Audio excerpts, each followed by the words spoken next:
Welcome back to Who's to Know. So today I am working on one of my favorite fall and winter soups, which is a sausage, mushroom, sweet potato or butternut squash and wild rice soup. And it's a creamy base, but I use coconut milk. You can use cream and butter and flour if you want. That is the original recipe, but then they had a variation using canned coconut milk. And I try to do dairy-free for myself whenever possible, so that's the creamy base. So it's not super hard. It does take a little bit of time to chop and prepare things, but otherwise it's a super hearty soup, and it's got a lot of vegetables in it as well. So let's get started. So I start with a pretty big pot because I do like to make a large batch of this, and then I start with 2 pounds of sausage. Obviously you don't need to make nearly this much, but this is one that freezes really well. And I really like this soup for my family. Everybody really enjoys it. Okay, so I've got my 2 pounds of sausage in here. I have what is called a mix and chop from Pampered Chef, and I really like that for things like ground sausage and ground beef. So I'm gonna go ahead and put this on the stove on medium heat and just start cooking the sausage while I chop up my vegetables. And then we will start slowly adding the vegetables in as things cook. Okay, so like I said, what we are working with is we've got carrots, celery, mushrooms. I like Baby Bella. I feel like they've got a little more flavor than white button mushrooms. We've got some white onions. We've got some kale, garlic cloves, and wild rice. So I'm gonna start prepping all of this. I am going to peel and dice the carrots. I rinse, trim, and thinly slice the celery. I am going to take the stems off of the mushrooms and just sort of clean off the mushrooms and slice them thinly. I'm going to peel and small dice my butternut squash. And then I'm going to mince the garlic. And with these, I will show you how to break down kale when we get to that point, since I've not shown you how to do that yet. So I've covered all of this in other videos, so go back and look at the other videos if you would like some instruction on how to break all of these vegetables that I've shown you down, but I'm gonna go ahead and break these down and then we'll come back. All right, we are back. So I've got my sausage browned in my pan, and I will show you that in a moment. I've got my 2 onions chopped up and my cloves of garlic chopped up, minced up, and they are in there with it. And that's just been sauteing and browning, and I've just been mixing it every few minutes. When I hear it kind of starting to sizzle pretty loud, I go over there and I just stir it so it's not sticking to the bottom. So that is happy over there. I've got my vegetables chopped up in my bowl here. So I've got the carrots, celery, butternut squash, and mushrooms. And then, as promised, we are gonna work on the kale together. So what we are gonna do here with kale, they come in bunches typically. You can buy it already chopped up, but I tend to find that they use really stemmy kale, and then you have the stems in there too. And so to me, it's really not worth it. So I like to put it into a colander. And so what I do is you take your finger and your thumb and you kind of peel it off like that, and then you're left with the stems. And those can just go in your scraps bag. And if you get a little bit of stem, it's fine, but you just don't want like all of the stems. They're really hard and they don't break down very easily. So we're gonna stem all of these. And then I like to do this on the cutting board, because then what I'm gonna do is chop them up and then put that in my colander and then rinse it. That way it's already rinsed. And especially in this situation where it's going in soup, it's not a huge deal if it's wet. It does not need to be dry at all, so we can just rinse it, drain it really well, and then pop it in the pot with the soup. So we're saving ourselves as many steps and work as possible. So I'm gonna finish stemming these, and then we will come back and I'll show you the chopping and the rinsing. All right, so I'm just gonna move these off to the side here. So what we're gonna do is I just like to get a nice little pile and sort of bundle them together with my hand. And then we're just gonna chop them Doesn't have to be super exact. We just want to get them into smaller pieces, and then you can even just go across like this a little bit. We just want them small enough that as they wilt down, you're not getting big old bites of kale. You get a little bit in every bite in the soup. So this is the same way that you would cut kale if you were doing this, like to saute it in a pan. Really to do it with anything. It is a little bit sandy and dirty sometimes because it does grow in sandy soil. So you do just want to be careful to make sure that you're rinsing it really well, which is part of why I like to save this for last, because it might get some sand on my cutting board. So I like to save this for last if possible, or rinse my cutting board off if not. So we're gonna finish chopping this up, and then I'm just gonna rinse it with some cold water before we add it to our pot of soup. All right, so here we are. We've got our beautifully browned sausage and onions and garlic.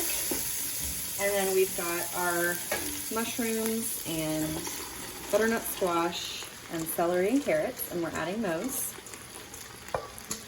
And then I'm going to rinse the kale and add that.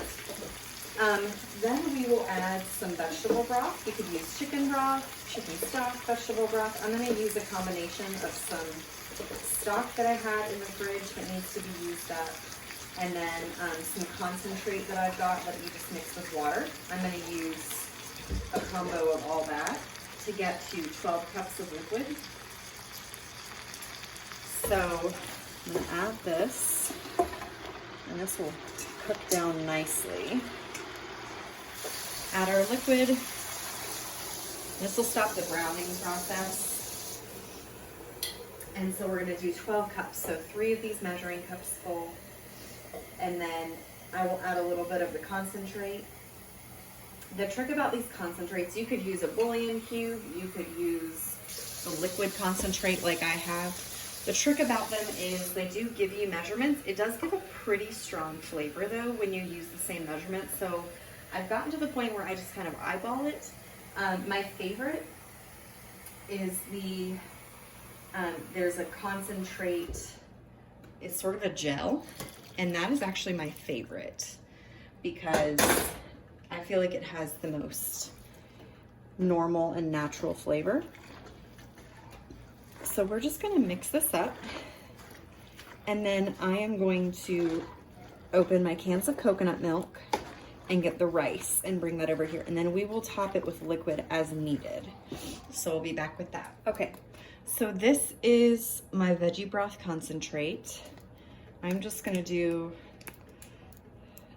do close to a 1/4 cup of that just because I am doing so much liquid. It says 2 teaspoons for 1 cup, and we did between 8 and 9 cups. So that's definitely not even what they call for officially, but that's what we'll go with for right now. Just kind of mix that up. So then I've got my wild rice, and we're doing 2 cups of wild rice. And I'm using full whole grain wild rice. But you could use, and I'm just gonna do the bag. It's a little over 2 cups, but I'm just gonna use up the bag. Wild rice does take longer to cook, and it's a little more toothsome, but it's really nice for this recipe because it's nice and hearty and thick and chewy. So you do have to allot a little bit more time for that wild rice. So we're gonna add our coconut milk in here, and then I do think it needs a little more liquid. And so I'm gonna go ahead and just rinse out my cans to get as much of that coconut milk goodness and to get a little more liquid in here.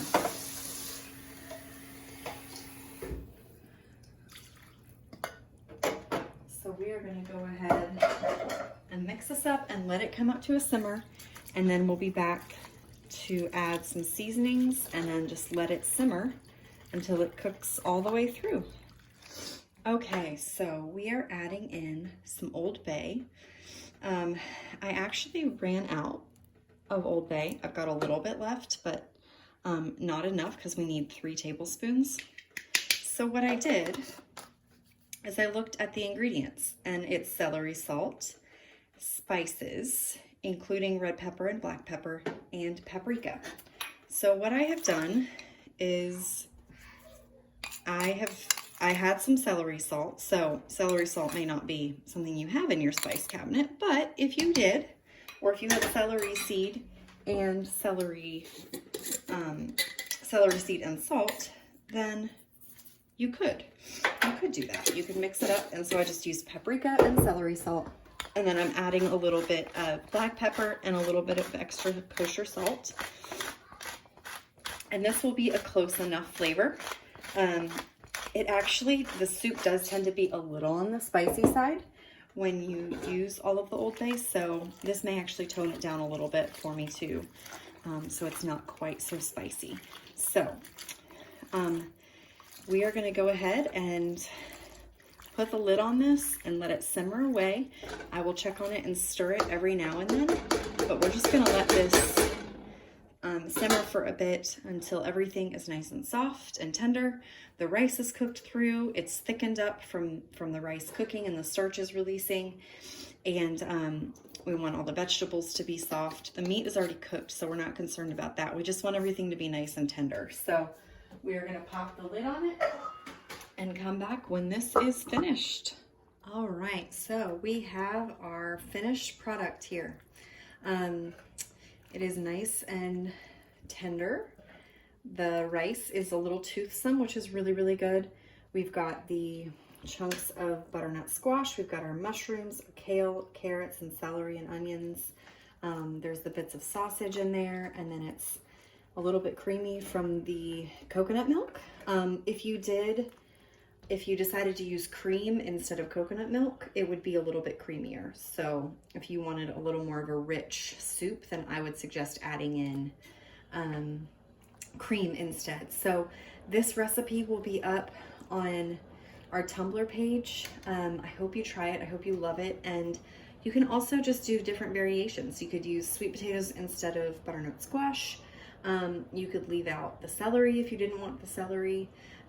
This would actually even be really good with tortellini added to it if you wanted to make it more of a pasta, like a really thick and hearty soup. It would be really good with some diced tomatoes. So there's so many things you could do with this soup. This is just the original recipe, and I love it. So I hope that you guys enjoy this. Please let us know your thoughts, and I hope you give it a try. Happy cooking!